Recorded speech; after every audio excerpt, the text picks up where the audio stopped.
All right, so it looks like we've got the top of the hour. I hope everybody is able to join us on time, but we'll get started just in case others straggle in, they can pick up where we are. I want to say hello, welcome to today's MIPS tips. This session is on the importance of MIPS to billers and coders. MIPS tips is a collaboration between 3 organizations, ENRI, Mountain Pacific, and Comagine Health. Our organizations with goals of providing clinics and clinicians with timely information on the quality payment program, and to give you a chance to ask your questions related to this program. Before I start, Nat, can you see my screen and hear me okay? You look good on this end. All right, thank you very much. Okay, so I am Miranda Brzezinski. I am an account manager with Mountain Pacific Quality Health. Our other co-presenter today is Sharon Phelps, who is a senior account manager with Mountain Pacific as well. I want to thank you all for spending a few moments with us today. And first, I've got a few housekeeping items before we get started. This webinar is being recorded. The slide deck and recording will be available on the Comagine and Mountain Pacific websites following this event. You can find the slide decks and recordings from our prior webinars there as well. You can interact with our team during the webinar by using the chat feature of Zoom to share your thoughts, communicate, and comments and questions with the entire audience. This will be monitored by our team and again brought into the moderated question and answer at the end of today's session. At the end of the webinar today, we ask that you provide your feedback on how we did. Watch for a survey link and please take a moment to fill it out. Thank you. We are going to start with a couple polls today. Nat, can you take over? Happy to. Attendees, you should see poll questions on your screen.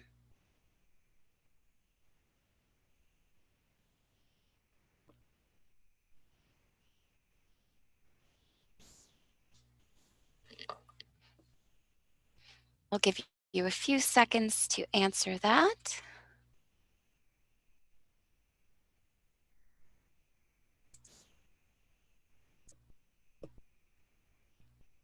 All right, ending that question, and you should see the results on the screen.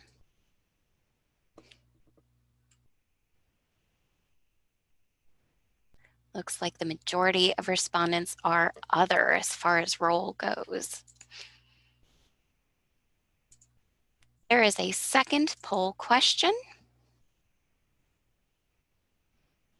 Please take a moment and respond to what type of clinic you support.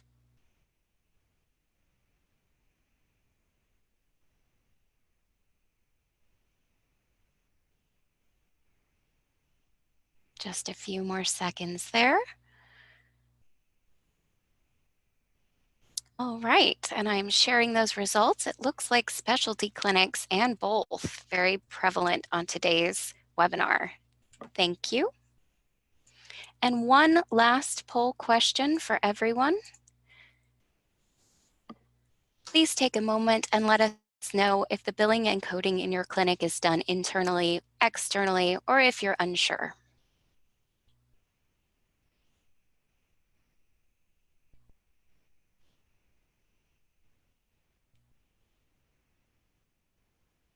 Just another second on that. And I'm sharing the results on your screen now. It looks like most of you have internal billing staff. Thank you. I'll turn it back over to Miranda. Thank you, Natalie.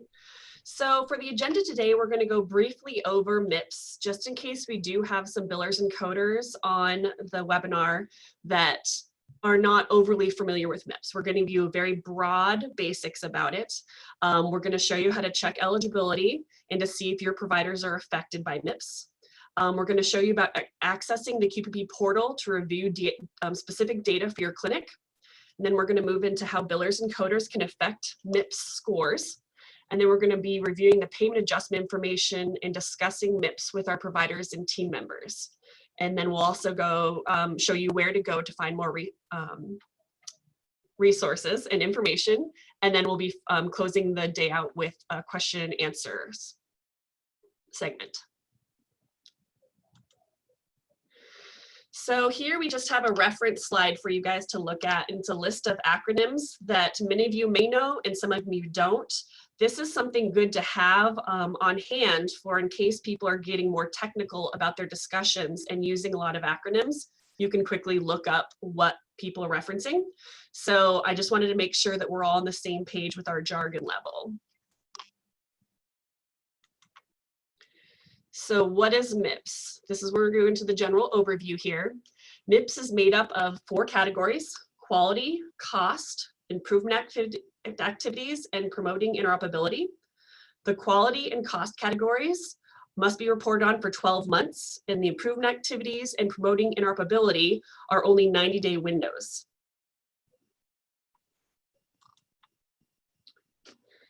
So this is how CMS determines if you are eligible or not. You must be a MIPS eligible clinician type, which I will have listed on the next slide. The eligible clinician type must exceed all 3 elements of the low volume threshold criteria for both determination periods. So the determination periods are October 1st of the year previous to the reporting year that we're in, and then it ends on September 30th of the year prior to the reporting period. It might be better if I had these on the slide, I'm sorry about that. And then the second determination period, or the second run, goes from October 1st of the year prior to reporting to September 30th of the current reporting year. So you're really only capturing a portion of the actual year you're reporting in. A majority of it is from the previous year. So again, to be eligible, you must bill more than $90,000 a year in allowable charges for covered professional services under the Medicare physical fee schedule, and you must furnish covered professional services to more than 200 Medicare Part B beneficiaries, and you must provide more than 200 covered professional services. So in order to be eligible, you actually must meet all 3 of these requirements. If you only meet 2, you are not required to participate in MIPS, but you do have the option to opt in and report. So here is a list of those eligible providers. So the ones on the left are the provider types that were included in 2017 when MIPS first started. And then on the right, in 2019, we added 6 more clinician types, and that stayed the same in 2020. There were no new added. So to talk a little bit about the quality category. The weight of the quality category is 45%, which is the same as 2019. You're required to report 6 measures, and 1 must be an outcome or high priority measure. We recommend that you select more than 6, so that way you can take the ones with the highest score, but 6 is what the minimum requirement is for MIPS. Small practices will receive a 6-point bonus, and they must submit data on at least 1 quality measure. And then new for 2020, the data completeness requirement increased from 60% to 70% of all applicable patients, with a minimum of 20 unique patients. Also, your measures must have a benchmark, and if the data completeness is not met, so that 70% of applicable patients is not met, large clinics will receive 1 point per measure and small clinics will receive 3 points per measure. And just for reference, a large clinic is a clinic that has 16 or more NPIs attributed to the 10, and a small practice is a clinic that has 15 or fewer NPIs attributed to the 10.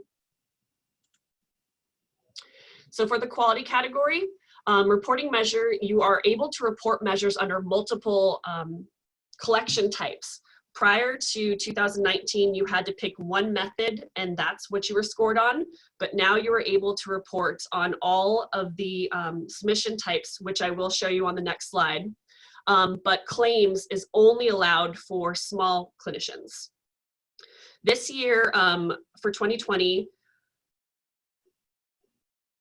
CMS added 3 new quality measures and they removed 42. So it is very important that you look at the quality measures that your clinic is participating in and confirm that they are still active for you to be able to participate in. And we do have a link at the bottom of the slide here for you to look at so you can confirm that. CMS does actively remove topped out and low value or low priority measures. So that's part of the 42 that were removed. And what they're trying to do now is increase emphasis on outcome measures. So here's a list of the data submission types. We have EHR reporting, the qualified registry, the qualified clinical data registry, claims, which again is only for small practices, then the CMS web interface, which is only allowed,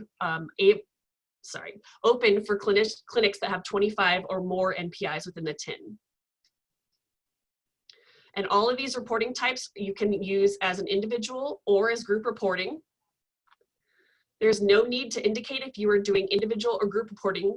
CMS will calculate both and provide the highest score.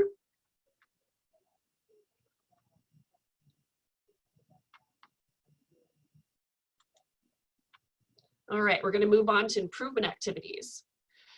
So this category has 15% weight, which is the same as 2019. They have had a change. Previously, when you were reporting as a group, only one of the clinicians within the group had to complete the improvement activity, but new for 2020, 50% of the group must complete the same improvement activity during the same 90-day window. Selected groups get double points, and that's small clinics, practices in rural and health professional storage areas, and non-patient facing clinics. Patient-centered medical homes. To be considered a patient-centered medical home, 50% of the practice sites in the TIN needed to be considered or classified as a patient-centered medical home for the entire TIN to qualify. And then improvement activities are aimed at clinical level and should have clinical improvement. This is not a category that will be heavily involved in billing or coding. This is something that the clinic themselves will have to decide which improvement activity they want to complete and how it's going to be enacted in their clinic. All right, the promoting interoperability category is 25% weight. You must use 2015 edition certified electronic health record technology. This was the same for 2019, so there's been no changes for that. They have moved to performance-based scoring, so each measure will be scored based on a numerator or a denominator and a yes or a yes-no response. And promoting interoperability is now more focused on the exchange of data. So small practices are eligible for a promoting interoperability exclusion. It must be filled out, or the small clinic must fill out the application form at the qpp.cms.gov website when it becomes available. The deadline for it is 12/31/2020. And then any data submitted in the PI category while reporting will override the automatic reweighting, and the clinician will be subjected to full participation in this category. Now, when I say reweighting, when you apply for the PI exclusion, your 25% get moves to your quality category. So that means that quality has a lot more weight than just the 45% that was originally assigned to it. And your promoting interoperability will now be 0. So when it comes time for reporting in 2021 for the 2020 year, if you put any data into the promoting interoperability category, you will nullify your exclusion if you were granted one. And solely by being a small practice, which I think a majority of you on the line are, you are eligible to apply for that exclusion. So we're going to do a quick overview of the cost category. So there's been a gradual increase in weight there's going to be a gradual increase in weight to 30% by 2020 performance year. So in 2017, like the slide says, it was 0. In 2018, it was 10. In 2019, it's 15. And in 2020, it's 15 as well. Now, we don't know what it's going to look like in 2021, but we're assuming that there's going to be an increase if they want to reach the benchmark of the 30% by 2022. So for the cost category, you are scored on 2 global measures in performance. That's the Medicare spend per beneficiary, and then the total per capita cost per beneficiary. These are episode-based measures. So in 2019, they added, those were the original 2, I'm sorry, that I just spoke about. And then episode-based measures in 2019, 8 new measures were added. And in 2020, 10 new measures were added.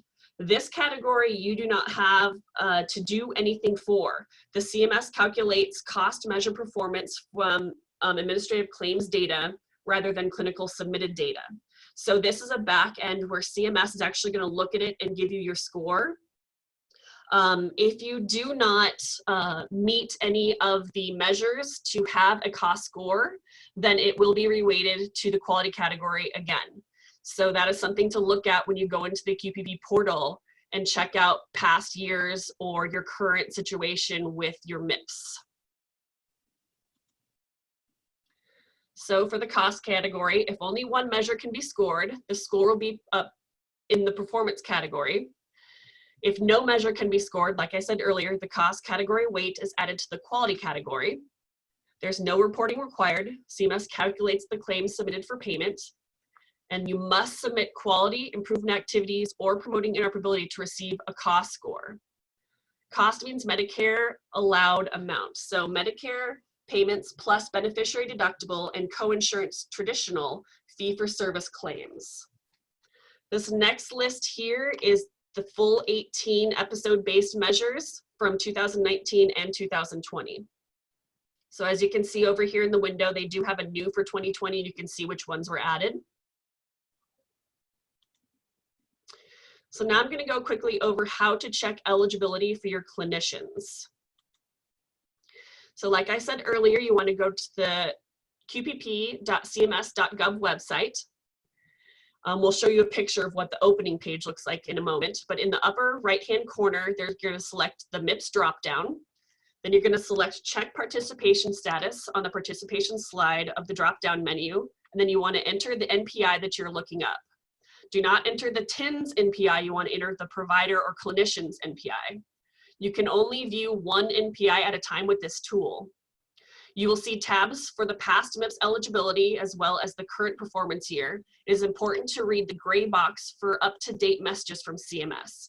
So as you can see on the clip art at the bottom, we've got the payment year 2017, payment year 2018, payment year 2019, and then current eligibility right now for payment year 2020. So another way to check eligibility, and this actually saves time and works a little bit better if you have a larger practice, is you would go to the main page of the qpp.cms.gov, which this is that image I was showing you about. Instead of going to the MIPS dropdown, you'll actually go to sign in. And this is how you're going to look at your clinic's data that CMS has so far.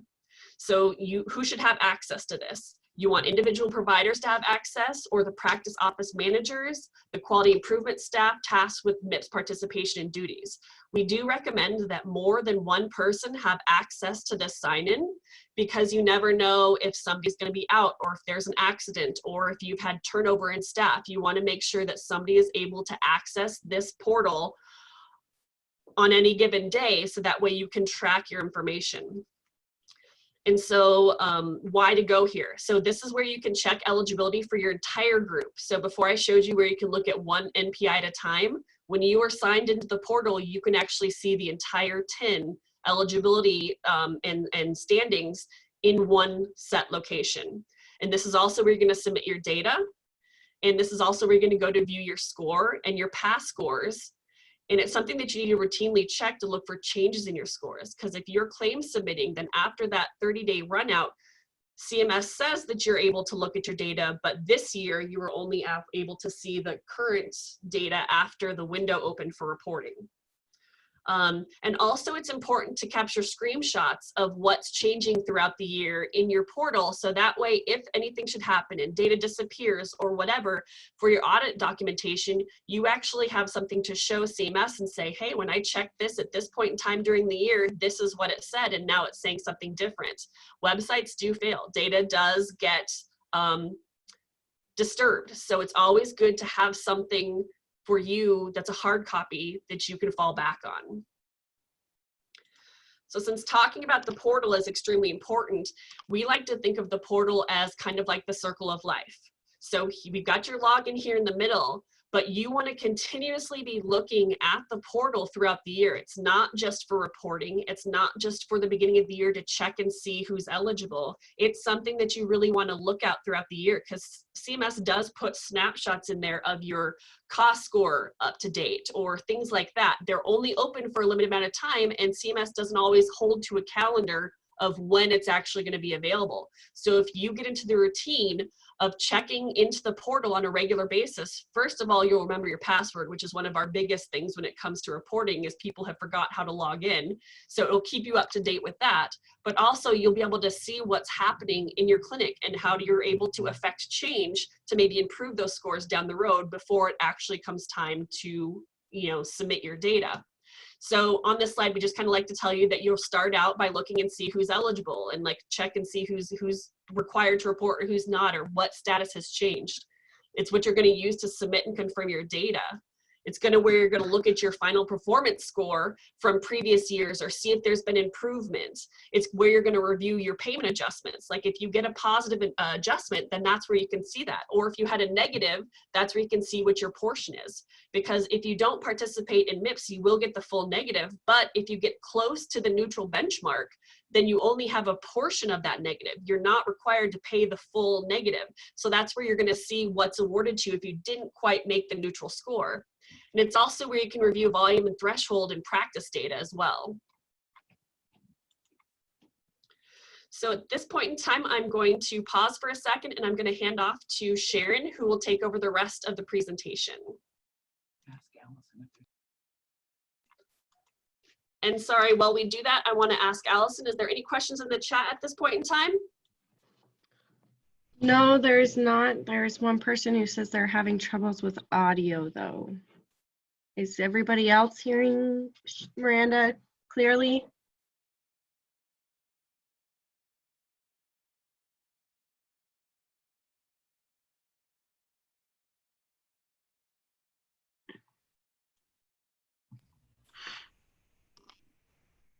It looks like most people are able to hear. Administrator, if you want to contact me, I can help you troubleshoot.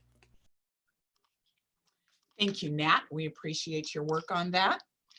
As Miranda said, my name is Sharon Phelps, and I have the pleasure of being here in Alaska in Miranda's office today. So normally we do this from 2 different points on the map, but today we are both together in the office. So that's why we had to do a quick switchy changing. I want to make a quick reminder to please put your questions in the chat. We're happy to answer those. We know the first part was an overview. We're going to dive into a few deeper details going forward. So the MIPS program has many parts and pieces, and we are covering just certain segments of those today. So if we're not covering things where you have questions, please let us know, and we're happy to stray from that and get into those when we do the Q&A portion. Okay, so the next topic I am going to talk about is payment adjustments. Each year, starting in 17, CMS has a MIPS performance year. The performance year is a calendar year, and they look at your performance in that calendar year. Then after the calendar year is completed, you do reporting. CMS does all the math. They take care of all of that detail, and then they give you your score. And then the following year is the payment year. So for 2017's performance year, the payment year was 2019. How CMS applies those payment adjustments, whether positive or negative, is they apply it on a per claim basis. So each claim you submitted for payment in 2017 could be adjusted for your MIPS score from 2017.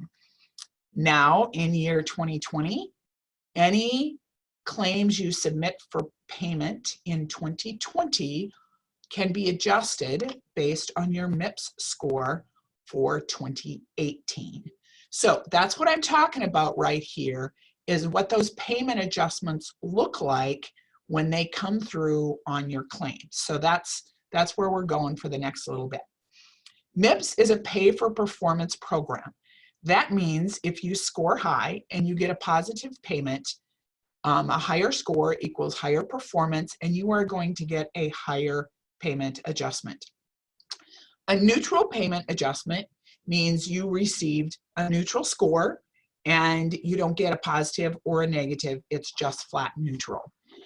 When CMS started the program, they were given a 5-year transition scale that they could increase the requirements each year for 5 years, and then starting in performance year 2022, we kind of go into the full bloom of the program as CMS has designed it. So we're not there yet. We're getting closer, but we're not quite there yet. A negative payment adjustment then gives you a negative, a lower score means a negative adjustment. MIPS is also a budget neutral program. So the funds that come from those who get a negative adjustment are used to fund those who get a positive adjustment. Because we did the transition year in both 2017 and 2018, very few people received a negative adjustment. In 2017, I believe it was 5% of all eligible clinicians, and in 2018, it was only 2%. So that's not a very big pot to use to give the positive adjustments. So those positive adjustments have been very small. However, for the first 5 years of the program, CMS also has kicked in extra funding to reward exceptional performance for those who get the highest scores. That's $500 million a year spread across everybody who is in, gets exceptional performance. So if we take a look at the actual breakdown for 2019 and 2020, we have these side by side so you can compare. The neutral payment score in 2019 was 30 points. In 2020, it is 45 points. In 2021, CMS told us it is, per the final rule for 2020, it's going to be 60 points. So it is gradually moving up the scale. For those folks in 2019 who score between 30 points and 75 points, they get a piece of that budget neutral bucket only. And again, we think that's going to be a pretty small bucket. So you won't see a big payment adjustment there. For those who have more than 75 points, they will get a minimum of 0.5% positive adjustment from that, that exceptional performance bucket of money. The higher the score, the more that you will get. So somebody who scores 100 points is going to get more than somebody who scores 80 points. For those who score less than 30 points, as long as you're above 7.5 points, you will get somewhere between -7% and 0. If you score less than 7.5, you will get a -7% adjustment on your 2021 payments. For 2020, that exceptional bucket goes all the way up to 85 points. So it's harder to get into that exceptional performance bucket.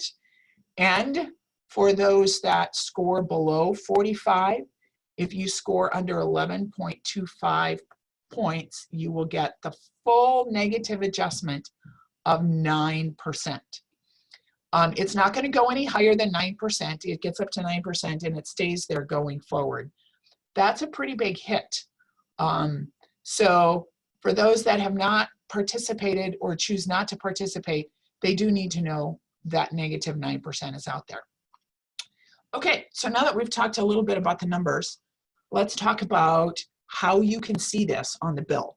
So for those of you who are billers, or those of you who want to educate your billers on what to look for, what you're going to be watching for is what's called RARC and CARC codes on the remittance advice. So when you send a claim into CMS for payment, when they pay that, they send you something back called a remittance advice.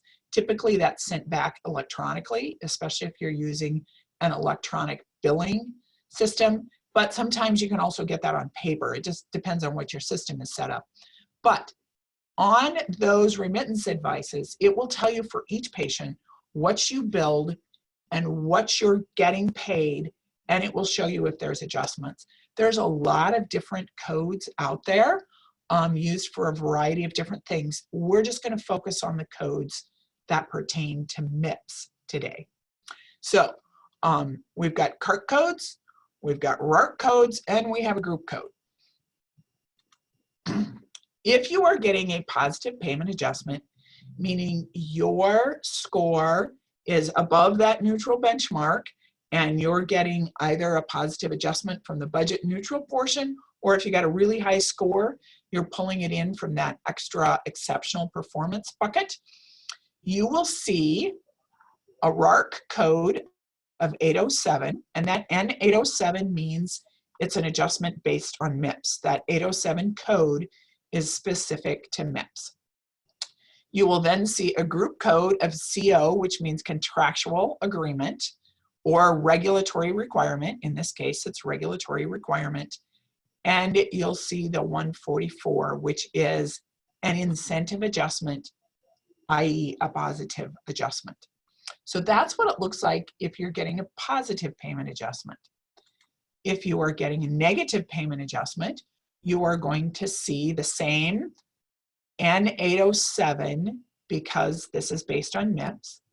Again, you'll see the group code of CO for regulatory requirement, but your CART code is going to be different. And that code is going to be 237, and it indicates regulatory penalty. So I have an example here from an actual remittance advice, and we've highlighted a few items on there. You can see the allowed amount that CMS has indicated. Remember, the Medicare allowed amount is what Medicare pays plus the patient deductible and copays. So that's what you see for the allowed amount is not necessarily exactly what you're going to be getting. And then you will see on this one, there are a couple of different regulatory or contractual obligation codes listed. One of them is the 253. You see that on almost everything. That's the sequestration amount from a number of years ago during one of the government shutdowns when they did sequestration. That continues to go on. So you will see that subtracted from the amount paid to you. And in this one, you see the CO 144, which means they're getting a positive adjustment. Initially, what was really confusing for folks is that this positive adjustment has a negative in front of it. And that's because when you subtract a negative, it's actually a positive. So that took a little bit of doing to figure out why the math looked goofy, but it really does come out. So you will see those on your remittance advices. Now remember, if your provider or providers did not have to report MIPS, they didn't meet those low volume standards, and they didn't report, then you're not going to see any of this because they're not affected by MIPS.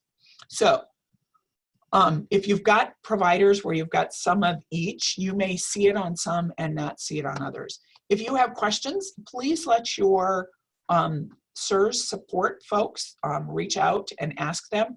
We'll show a slide at the end with who your contacts are by state, in case you have further questions. Some of our rural folks bill under the Critical Access Hospital Method 2 billing. Those remittance advices look different. The adjustments are still indicated on there, but the math works out a little bit differently. So we've worked with a few folks where it looks like the math wasn't happening right, but when they reached out to their MAC, they were able to figure out the math, and indeed they were getting a positive adjustment when they were supposed to be getting that. So just wanted to make sure you know there's a difference between the two different types of remittance advices. Your billers probably know that, but sometimes we find that other people in the facility that don't work with the remittance advices, they don't know that that's there. And the providers, because they're not getting a letter from Medicare saying, hey, here's a bonus check for positive performance, or hey, you owe us money for a negative MIPS score, they may not even know that these adjustments are being applied. So that's why we wanted to do this session where we pointed that out to make sure that if you're on the billing side of the house and you're seeing this, that your provider knows that that's happening, and they understand that they really are affected by MIPS. They may not know it because they're not getting letters indicating that. Okay, One of the questions that CMS gets every so often is whether or not beneficiaries are notified if positive adjustments are happening or negative adjustments. Payment adjustments only apply to the amount that CMS is paying. It does not apply to the patient's coinsurance or the patient's deductible. It's only the amount you're getting from Medicare. And Medicare does let the patients know on their explanation of benefits that a payment adjustment is happening. But as you can tell by that very last sentence, it doesn't say whether it's positive or negative. It just says there was an adjustment. Okay, before I start the next section, Allison, do we have any questions? Nope, there are currently no questions in the chat. Okay, cool. Okay, I will continue on. Okay, so now I'm going to focus on information specific for billers and coders. And for those of you that are billers and coders, this is to help you understand your part in that. And for those of you who are not billers and coders, this is so you can have a conversation with your billers and coders to help them understand how they can help with your program, because they really are an important piece of the program, even though they're kind of in the background. So the first thing to know is who's in charge of MIPS at your clinic. Sometimes it's the practice manager. Sometimes if your clinic is big enough and you have a quality department, it's people in the quality department or the quality person. We've found clinics where it's the provider themselves that is really tracking MIPS. That doesn't happen very often, but we do see it once in a while. Sometimes it may be whoever the charge nurse is. So just find out who is doing MIPS at your facility. That's step one. Step two is, what are their expectations of you? Do they want you to explain to you what those remittance advices look like, what the coding looks like, how you're finding out if you're doing claim submission, what you need to submit, where it is in the record? Just make sure there's really clear understanding of what they're wanting you to do or not do. They may not even have an understanding of just how much the billers and coders can help them. So it's good to start that conversation. The next piece, Miranda showed you how to check eligibility. It's really important to know who's eligible in your clinic, because that helps determine, are you going to report individually for just those providers who are eligible, or are you going to report as a group, in which case you need to report on everybody? That can change on what you put on your claims if you're doing claim submission. So that's an important thing to know. Who are you reporting for? The next item that is helpful is, what information can you dig out of your electronic health record or your billing and coding systems that can be valuable to help track MIPS and quality improvement?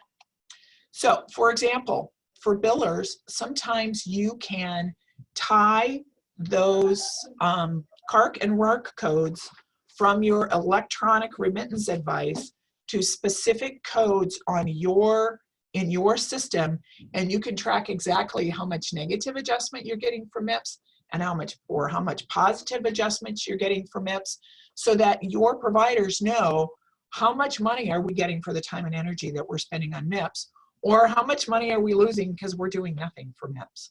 So it's important that those that aren't in the billing office to know what you can give them. If you are doing claims reporting, make sure that the quality data codes or the CPT2 codes that indicate that quality result onto the claim, that those are coming through. I believe Nat put in the chat a bit ago a new claims reporting quick start guide from CMS. That guide is really good. It goes into exactly what shows up and where on the claims, and it goes into a lot of detail that we don't have time to get into today, but it's a great resource to look at and to see exactly what you should be seeing if you are doing claims reporting. So that's important. Okay, now let's talk about some things for coders. Excuse me just a minute.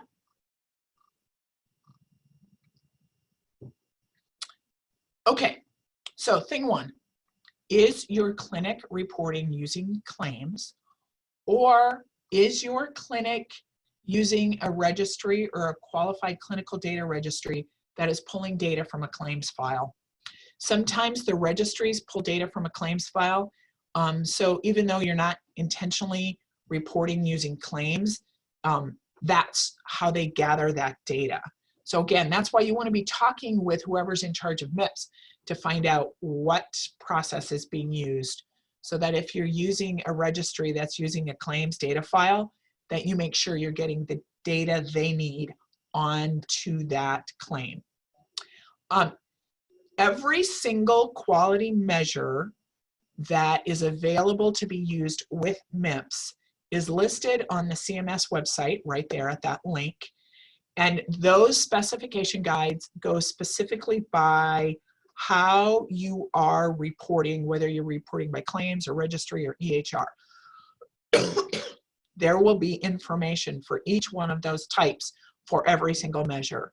So that's a really good site to get the specific information you need to know for the quality measures your clinic is reporting.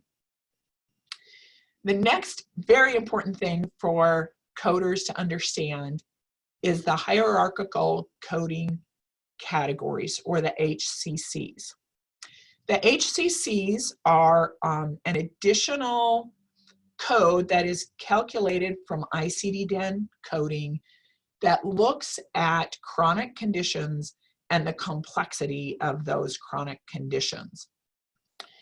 Those HCC conditions carry a weight.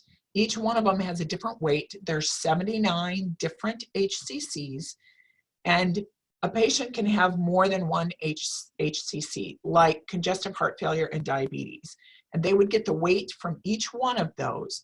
That weight adds together to calculate a risk adjustment factor for the patient.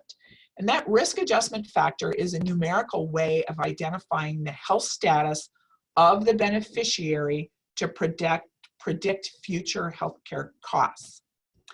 Every year, every beneficiary's risk adjustment factor resets back to baseline, and CMS looks at all the claims for that beneficiary across the year to recalculate that risk adjustment factor every calendar year, every single time it gets redone.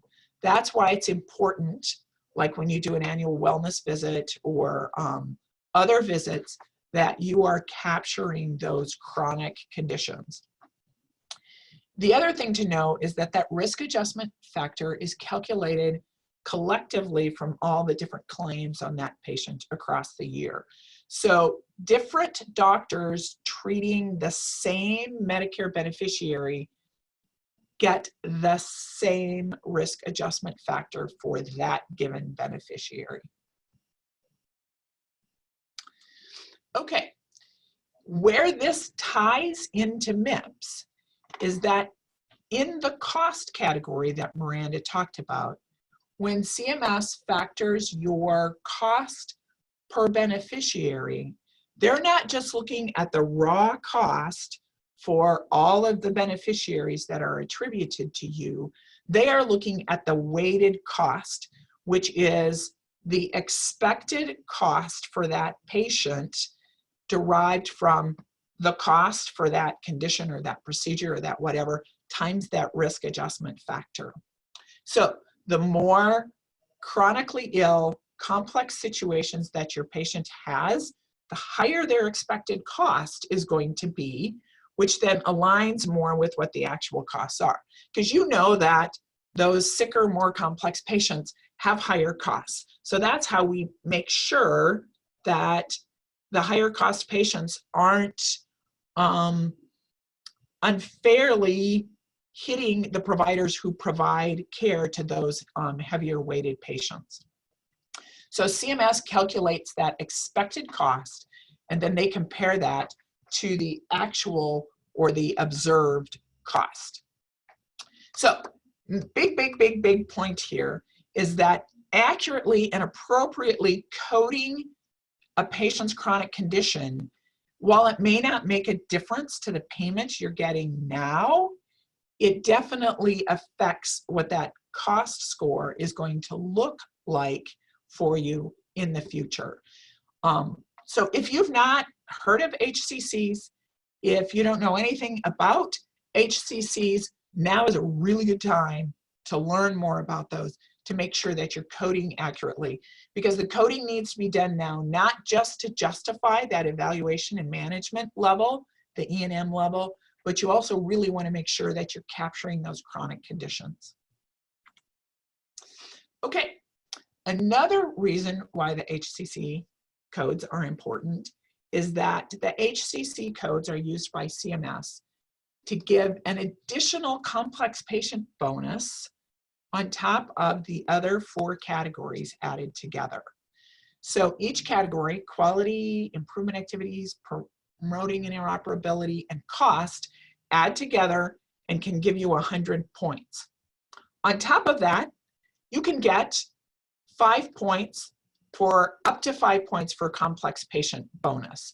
Now, you can never get over 100 points. So if you have 100 from those 4 categories, those 5 complex patient bonus points aren't going to mean much to you. But if your score is 75 and now you've bumped to 80 because you've gotten 5 points because you treat complex patients, that can make a difference. So what you'll see is it's not an all or none for those 5 points, it's graduated. So you might see you've got 1.5 points or 4.2 points. If you have 1.5 points and you know you're treating complex, chronically ill patients, you want to look to see if you're coding correctly, because it probably means you're not, and you're leaving points on the table by not making sure you're doing the coding that needs to be done. So some documentation considerations. I'm not a coder, so I'm not going to go deep into examples, but I can give you some considerations to think about. You want to make sure that you are documenting to the highest level of specificity, and that the documentation you have supports the medical decision-making complexity of treating a given patient. So you want to look at that. You don't want to just put down diabetes, general diabetes. You want to make sure that you've got that specific so that it's an accurate representation of what is happening with that patient, and you need to have the documentation that supports that in the record. I will tell you, we have seen recent articles from CMS where they're looking at the HCC coding and making sure that the documentation supports the HCC level that was coded on the patient. I think that's just general good coding practice, but want you to know that CMS is looking at that. Make sure your diagnoses are in the narrative as well as in the assessment and the plan. Make sure you're documenting all ancillary services reviewed or ordered and what condition is being treated or assessed with those services. Make sure the medication list is updated and reconciled. And then you as a coder can discuss areas of concern with your provider. If you see areas where you know you could code additional items for a patient, such as obesity as an example, talk to your provider about how that needs to be documented in the record so that you can code it so that it can get on that HCC score. You may want to look at your documentation screens or your documentation processes to see if there's a way to help remind the doctor that you need those things or whatever is needed to make that happen. Another thing you may want to consider is getting a coding audit from somebody to help you find areas for improvement and just see where if there's easy places for you to be able to improve your coding. Okay, I've already talked about the first 2 items on this list, but the last bullet, external billers and coders, I really want to talk about for just a minute.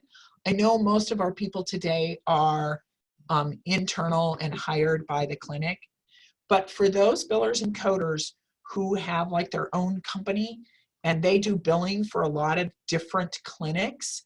It's really important to know that the billing company alone cannot do the MIPS program for the clinic.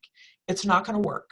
In the old previous days where we did the physician quality reporting system, the PQRS, the billing company could pretty much handle everything with PQRS, and they could just take care of it. Maybe the doctor didn't have to worry about it. Those days are gone. You, within the clinic, need to manage the MIPS program. Your external billers and coders can help you. They can be a very critical piece to making that happen, but they cannot carry the whole program. They can't do the improvement activities because those are meant to be clinical practice improvement activities. And so we've heard from clinics that say, oh, my billing company is taking care of that. It's a huge red flag for us because it means, no, they're not doing everything, and you're probably not going to get as high of a MIPS score as you could because you don't have the right people involved. So I just want to stand up for the external folks because we see that happen once in a while. Okay, that is the end of my piece for billers and coders. Now I'm going to talk a little bit about resources. So both Mountain Pacific and Comagine have websites for QPP where we have resources we've created internally, as well as specific CMS resources that are really helpful. So Nat, I don't know if you want to throw the Comagine website into the chat box. I don't know that I asked you to do that, so you may have to dig that up quick a minute. But I want to talk a little bit about the CMS website. CMS has a very comprehensive library of fact sheets and documents and resources on all aspects of MIPS, including things like the CARCs and the RARC codes and claim submission and all of that. So that really is a helpful resource for you to be able to go and get information. So we have a link there, and you can see, you can indicate the resources by performance year, by reporting track, by performance category. There's a lot of different ways to narrow that list down. And some of the information's general, some of it deep dives. If you don't understand what's happening within a given resource, that's when you can reach out to your technical assistance contractor like Comagine or Mountain Pacific, and we can help you learn more about that. We have a couple links to specific items. I think Nat has already put most of those into the chat box for us. And now it is time for Q&A. So Allison, did we get any questions in the chat box yet?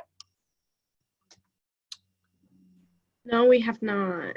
No questions. Okay. Nat, I think we had a couple of questions that we got beforehand that we were going to answer. I think one of those, if I remember correctly, one of the questions we got from the people who had registered for this session was, what is the minimum we need to do in 2020 to get the points we need to avoid a negative MIPS adjustment? And the answer to that is the quality category. Miranda talked earlier about if you don't do promoting interoperability, that weights to the quality category. If you look at this program in depth, everything can end up weighting over to quality. So if you're going to focus your time and energy on one area in MIPS to do well in 2020, it is quality measures. Look at what quality measures you're picking. Look at how you're going to report those. Combine those quality measures with an improvement activity, because improvement activities are an easy 15 points. Combine that together and focus your effort there to reach that 45 points. There is no pathway to a positive or neutral MIPS score in 2020 without doing quality. So that's our quick recommendation on how do you do the minimum in 2020 to get a neutral score. Okay, let's see, did I get, okay, I see one of the questions. Oh, that's from Comagine. Okay, cool. We would like to hear from you on the HCC categories, is that something that is being pushed and talked about to billers and coders, or is that not something that is really on the radar? It's kind of hard for us to tell from the angle from which we do the work, whether there's a lot happening with that or not. Okay, thank you. I believe that's Sarah. We don't use HCC in our coding and it's not on our radar. So something to talk to your coding department about. HCC is not a different code that you're going to put in to your coding. You still use ICD-10 coding, but CMS takes those codes and they combine them into those condition categories, and they look at that specificity and they look at different pieces to be able to add those together. So I encourage you to talk to your coders to ask them how much they know about that. So, okay, and there's one. Yes, we have hired a coder to monitor our HCC codes for patients. Very good, very good. Another one, I struggle to get providers to know that they need to include this and then get the coders to input on claims. In that, one of the things we did not mention, but I will mention now, and I'm sorry I don't have a way to be able to show that to you, but when you go into the QPP portal and you go to the cost category, if you have a cost score for 2018, there's going to be a little link there where you can download the specifics on the patients that were attributed to you for the cost category. And if you look at that list, it's going to give you that risk adjustment factor for your patients. That's the best place I've found to be able to see that. So maybe if you can go into your portal and download that and look at that and determine what do your risk adjustment factors look like, and talk to your coders about that, hey, you're pulling us down right here. Our cost category could be higher if you're not coding like you need to be. So sometimes having data and being able to specifically connect the dots on where those pieces come together can help you get that conversation across. Okay, I am going to bring up, Nat's going to put the evaluation into the chat box. If you could please fill that out. We appreciate when you evaluate us on these MIPS tips sessions, because we want to deliver content that's helpful to you. We know your time is valuable, and we want to give you information that helps you do what you need to get done. We do still have the assessments available. If you need assistance, feel free to fill out one of the assessments. Mountain Pacific covers Alaska, Montana, and Wyoming, and Comagine covers, let's see, Nevada, Oregon, Washington, Idaho, Utah, and who am I missing? I'm missing a state. It's on the next slide. It's on the next slide. There we go.